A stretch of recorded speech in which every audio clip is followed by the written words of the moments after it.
Hi guys, ngayong araw nga pala guys, magtitinda ulit kami ni Frank. Alas 4 na pala ako ng umaga na gising guys, tapos lumabas na ako, saktong-sakto nga ay dumating na yung mga gulay. Mamili muna tayo ng gulay guys, tapos pagtapos natin sa gulay, mamimili na rin tayo ng isda. At pagkatapos nga guys, mamili ng mga gulay guys, ay pinalista ko na rin kay Frank para ma-display na namin sa kariton. Tapos na rin pala ako mamili ng mga isda dito guys, tapos papalista ko na lang mamaya. Marami pa kasi nagpapalista ng isda sa kinakuhanan ko guys, kaya dito muna tayo sa baboy, mamimili muna tayo kila kay Jeff. Kukuha lang pala dito guys ng laman na baboy guys, kasi nga may order tayong laman na baboy. Tapos pork chop guys, kuha na rin tayo.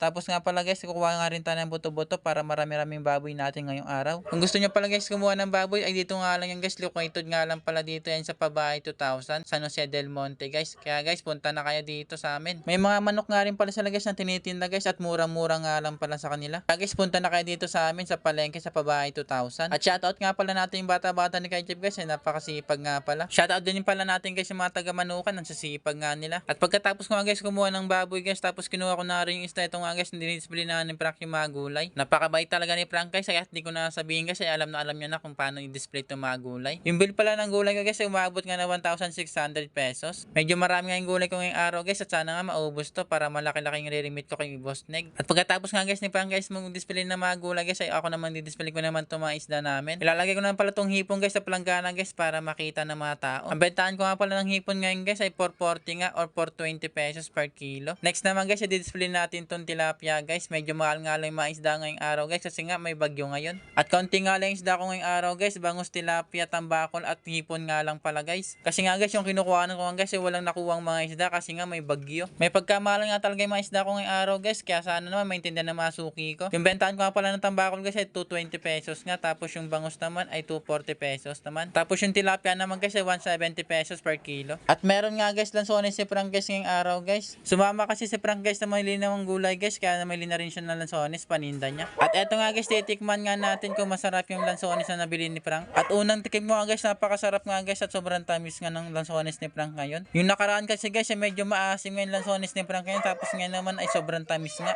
At pagtapos nga namin mag-display guys, ay umalis na rin kami ng bahay guys para makadami kami ng benta. Si nanay naman dito guys ay kumuha nga sa amin ng manok at isda. Pinag-chop-chop na rin sa akin yung manok ni nanay guys para hindi na sila maghiwa. Ang bentahan nga pala namin ng manok ngayong araw guys ay 210 pesos nga per kilo. Medyo may pagkamahalan pa ngayong manok ngayong araw guys, kaya medyo mahal pa yung benta natin. Ang kuha nga pala natin guys ng manok guys ay 190 pesos per kilo, kaya ang tubo lang natin to guys ay 20 pesos per kilo nga. Ito naman guys, ilinisan natin guys 2 pirasong tilapia para hindi na maglinis si nanay. Ang bentahan nga pala guys ng tilapia guys ay 170 pesos per kilo. Medyo mahal talaga yung isda ngayong araw guys, kaya sana naman maintindihan tayo ng mga suki natin. Nilinisan ko lang to guys, tinanggalan ko lang ng mga palikpik tapos kaliskis. Tapos yung hasang at bituka nga guys, tinanggal ko na, tapos iwain ko nga lang to sa gitna. Yun kasi ang sabi ni nanay guys, para hindi siya masyadong malaki. At kumuha nga rin pala guys si nanay guys ng lansones, kalating kilo. Nagustuhan kasi ni nanay guys yung lansones namin ngayong araw, kaya kumuha siya ng kalating kilo. Yung nakarang araw kasi guys, hindi niya nagustuhan yung lansones namin. Gulay na manok baboy!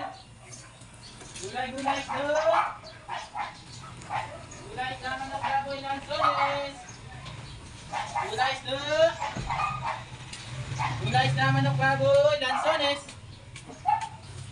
Dito nga guys, pagkatapos ko nga tumawag guys, lumabas na yung suki namin dito. Kuha nga pala si suki guys ng isang pirasong tambakol at pinahiwa na rin sa akin. At sabi nga ni suki guys, hindi niya na daw kukunin yung ulo ng tambakol, sa akin na nga lang daw. Yung ulo daw kasi guys, hindi nila kinakain, kaya yung laman lang kukunin nila. Kalahati nga lang pala sana bibili ni ate guys, yung kaso nga lang guys, buuan nga pala binibenta ko neto. Kaya no choice si ate guys, kung di bilhin yung isang buo guys. Hindi kasi nagkasabaw ng isda si ate guys, kaya hindi niya na sinama yung ulo. At kumuha nga rin pala si ate guys ng gulay guys, tapos lansones, kalating kilo. Tapos dito guys, ay bumili sa akin ng isang pirasong tilapia at pinalinis na rin sa akin. At si suki nga dito guys, yung kumuha ng tambakol, ay Gcash na lang yung bayad niya sa akin. Minsan nga guys, cash nga yung binabayad ni ate sa amin, pero kadalasan guys ay Gcash nga. Pero ayos lang sa atin yung guys, napakabait naman ni ate at suki na taga namin siya. Alternate lang kasi kami magtitinda guys, kaya kapag may tinda kami, kumukuha talaga yung mga suki namin dito. At talagang tinatanong talaga kami ni suki guys kung kailan talaga kami magtitinda para alam nila kung kailan sila kukuha sa amin. Diba guys, napaka-loyal na mga suki namin sa amin. At dito naman guys ay kumuha sa amin si nanay isang pirasong bangus at pinalinis na rin kay Frank. Yung isang piraso na pala na bangus na to guys ay 170 pesos nga. Tapos yung bentahan pala namin guys ay 240 pesos per kilo. Pinalinis lang kay Frank guys, tapos iiwain lang to ng maninipis. Ang gagawin pala ni nanay dito guys ay pangsigang nga daw niya. At marunong naman si Frank guys, kaya si Frank na yung pinahiwa ko dyan. Pero guys, dahil nga konti nga lang yung mga isda ko ngayon guys, ay konti nga lang tubo namin dito sa isda. Pero ayos lang yung guys, ang mahal nga nakapagtinda kami ngayong araw. Dito naman guys ay kumuha nga si suki guys ng buto-buto, tapos mga gulay, at syempre kumuha din ng 1 kilo ng lansones kasi nagustuhan niya yung lasa ng lansones at matamis nga to. At yung lansones nga pala ni Frank guys sa sobrang tamis kaya ang dami bumibili sa kanya. 120 nga lang pala yung kilo ng lansones ni Frank guys tapos ang tamis-tamis pa kaya sobrang dami bumibili sa amin. At dito nga guys kumuha si Suki ng lansones at tilapia. At pauwi na kami dito guys tapos bumuhos yung ulan guys kaya ito nga guys nilinisan ni Frank yung isang pirasong bangus. 160 pesos nga pala to guys, medyo maliit nga lang pala siya. At lumalakas nga guys yung ulan guys kaya sabi ko nga kay Frank ay bilisan niya na para hindi siya mabasa. Saglit lang naman yung ulan guys kaya hindi naman sobrang basa si Frank. At pagkatapos namin dito guys ay pauwi na nga rin kami guys At pagkatapos nga namin dito guys ay pauwi na rin kami guys para makapagpahinga na rin kami. Buti nga guys na mahina nga yung ulan guys at nakauwi nga rin kami agad. At eto nga guys nakauwi na kami guys at konti na lang isda namin natira.